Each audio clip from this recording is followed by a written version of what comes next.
Hello everyone, in this particular part of the video, I would like to walk you guys through on how to create and set up buttons in Tailwind CSS. So as you can see right here, I happen to have this particular line of code here which says button tag right here. What I would like to teach you guys is how to style this particular button, as well as how are we able to reuse the same button without making many lines of code and being more efficiently. And that's the whole idea of this particular part of the video will be. So first of all, I'd like to give some styling for this particular button. So in this case, I'd like to add class name. And inside the class name, I'd like to place some basic styling for a typical button. So in this case, I'd like to add border. And once I add border, you're able to find there'll be some outline has been created like this. As you can see here, this is simple outline right here. Next up, I'd like to add some color for this particular border, just by saying border equals to black. Just like this, and once you have added, you're able to find there'll be some black color outline, and you can also give some thickness for this particular button. In this case, I have to say border equals to 2. As you can see, once I added 2 right here, your thickness has just increased like this. And also I have to add some padding for this particular button. In this case, I have to add padding equals to 3, something like this. Once I click save, you're able to find there's like a huge space at the top here, at the bottom right here, and also the side here. And what I like to do, I just like to give only for x-axis. So in this case, I like to have only for x-axis. I'll be having some padding on left hand side and my right hand side. And there you go. Right now, as you can see here, let's say this is just one particular button. Let's say if I were to have more than one button right here, for example, let's say if I were to like duplicate the same button a couple of times, it shouldn't be recalled everywhere. And as you can see, once I click save, you're able to find there'll be 4 buttons right here. But as you can see, I don't want to write a lot of lines of code like this. I like to remove all of this, and just by reusing the class name of a particular styling that we can actually set in index.css, and by doing that, we're able to efficiently call a particular button's styling. And that's exactly what I like to do. So in this case, I like to go to my index.css, which is right here. And all you have to do, we won't be needing any of this particular styling right here. So in this case, I like to remove all of this right here. Of course, I like to remove all the buttons here for now.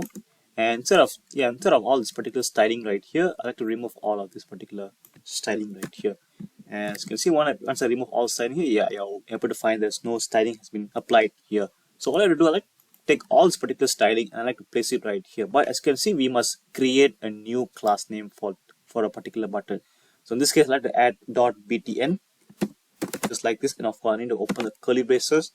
And instead of just pasting your styling right here, we need to make sure to call a Tailwind listener. In this case, I like to add apply.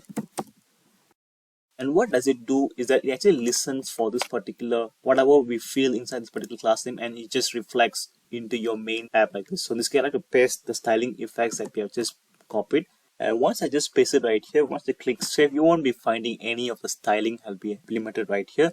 So because you need to make sure to call this particular button btn class name inside this particular class name, right? Once you add this particular btn class name and once you click save, you'll be able to find your button. We have already added its particular styling from this particular index.css. And right now you are able easily can be adding a multiple number of buttons with the same styling with less number of code like this, for example, like this. And there you go. And next thing is that, let's say if I like to have multiple different types of buttons, it can be from primary buttons to secondary buttons, but it must be in editing this particular button, the main basic styling properties of a button. For example, I would like to have the primary button and secondary button to be having the same basic characteristics, which are the border right here. So in this case, I like to go to my index.css. I like to create another new button styling like this, right below here. And in this case, instead of just btn, I like to say btn primary, just like this. And of course, I like to make sure to remove all of this, by the way. And just for this particular button primary here, I like to give some background color. In this case, I like to add like blue color background. And there you go. Right now, of course, as you can see, this is I like to have button primary to be having a background of blue color. So I like to, in this case, I like to copy this particular button primary. So I like to create another new class, another new button right below right here. And this particular button will be having basic styling properties of a button together with button primary styling effect. Just like this. Once you click save, you're able to find there'll be another new button created. But in this case, only when you have button primary, only the background color has been changed. And let's say if I were to have another new button right below here, in this case, I like to change this particular button primary to secondary.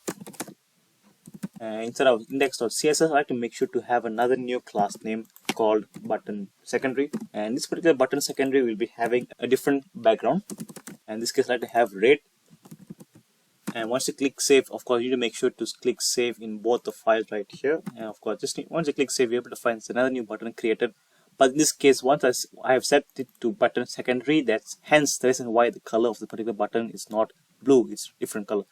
And that's the basic idea of how you're able to make use of your index.css file to separately create styling properties. And all you have to do, just need to call this particular class name only. And that way we're able to do less number of code at the same time more efficiently and make your code more neat looking. And that's the end of this particular part of the video. Let's catch up on the next one.